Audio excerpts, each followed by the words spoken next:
Okay, folks, here we go. Again. We're rolling. And action! Cut. Cut. Marker. You look at it from this side, slide past the ground.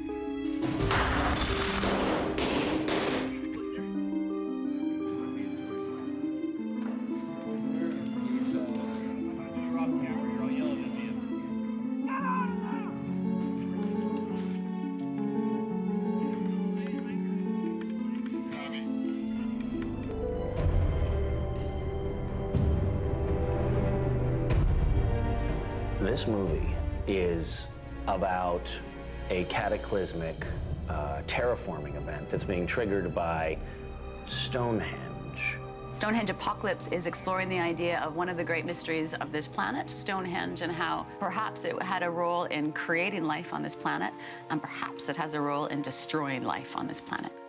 No one knows for sure what it was created for. There's a lot of theories. Actually, while we were shooting, they discovered some remains nearby and started thinking perhaps it was an ancient burial ground. The film works on the premise that Stonehenge is a device that was left here by aliens millennia ago. It can be activated and reform and recreate the genesis of the Earth. Stonehenge is a machine that every so often completely wipes out all life on Earth and allows the planet to regenerate. One of the characters started up the end of the world, basically volcanoes erupting and the planet kind of transforming, being terraformed, which is going to wipe out the human race, except for some fanatical followers who I happen to be one of. They believe the pyramids are the sanctuary that will save them from the apocalypse being created by Stonehenge. Good adventure story. The Earth is in peril.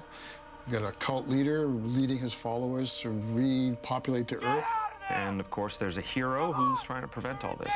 Stonehenge Apacalypse is a story of a scientist who is a little misunderstood, but actually quite a genius, and ends up figuring out what's really going on behind Stonehenge. There are electromagnetic currents that are connecting Stonehenge to various different archaeological sites around the world. Those work in concert to activate volcanoes, which then puts the world in terrible danger. So the premise is, well, what if ancient beings came to this planet and terraformed it, and that's what Stonehenge was designed to do. My job, as far as I can tell, in this movie, is to try to stop all that from happening, which is no mean feat.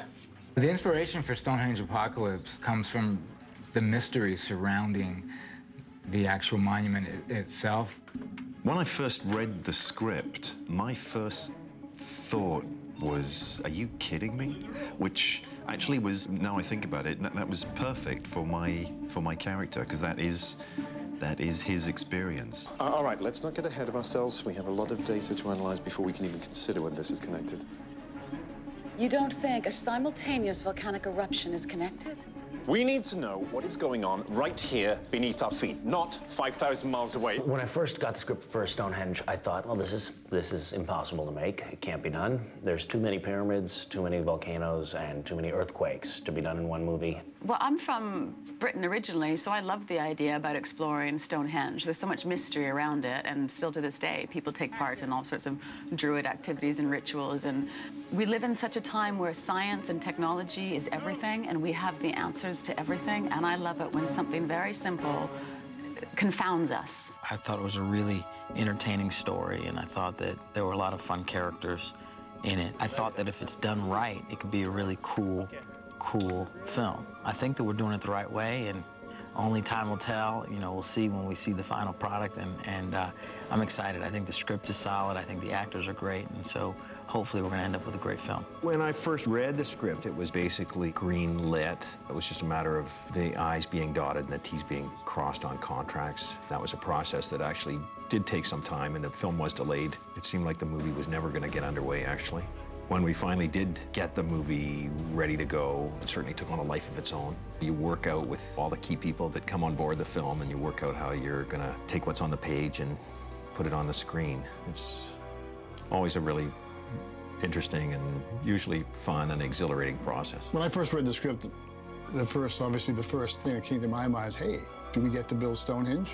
Which we did. The sets for Stonehenge Apacalypse and much of the look of the film was designed by our production designer, Bob Bottieri. The set deck has been really fantastic on this show. Stonehenge itself was a fabulous replication. The stones were life-size and looked really realistic.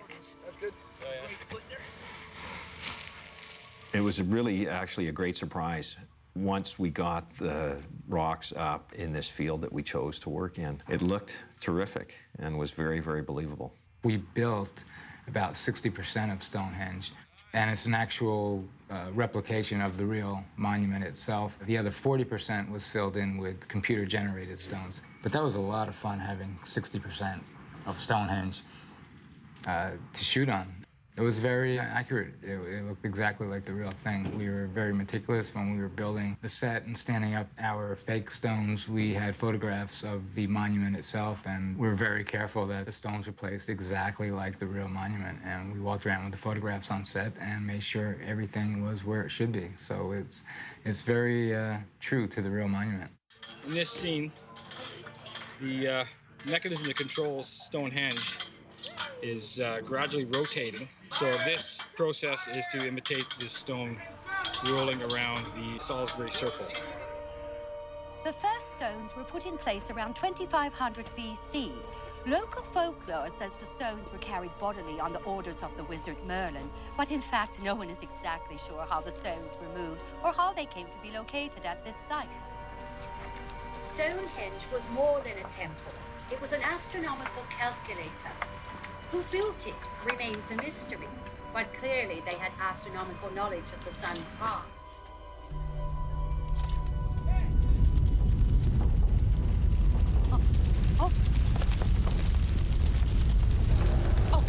Oh my God!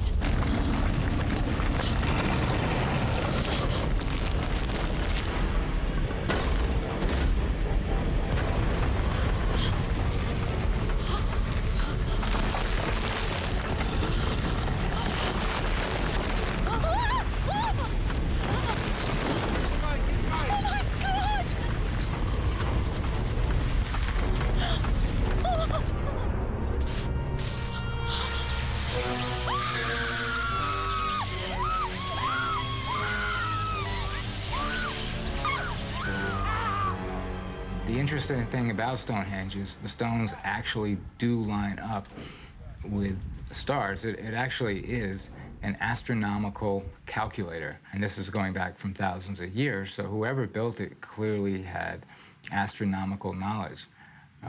So that's really a fascinating beginning to start a story with. And action! Hey, get out of there! Hey! You're in danger! Get out! Good! As you can see here, we're at Stonehenge. Not really Stonehenge, we're outside of Vancouver. Those aren't really stones, they're styrofoam. That isn't really lichen, it's paint.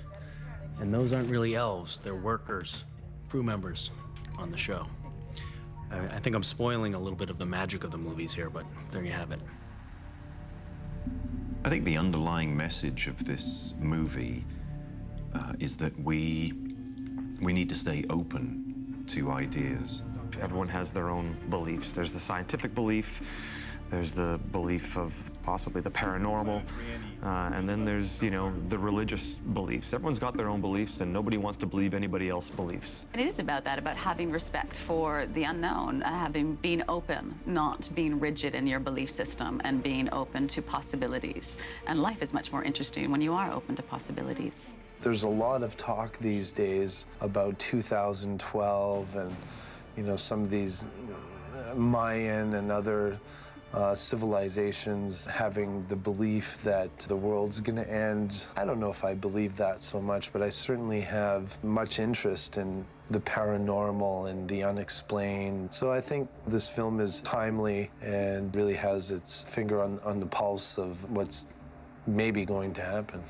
My interest in the subject matter of the film is, I've always been, I know it's sort of a controversial position to stake out, but I've always been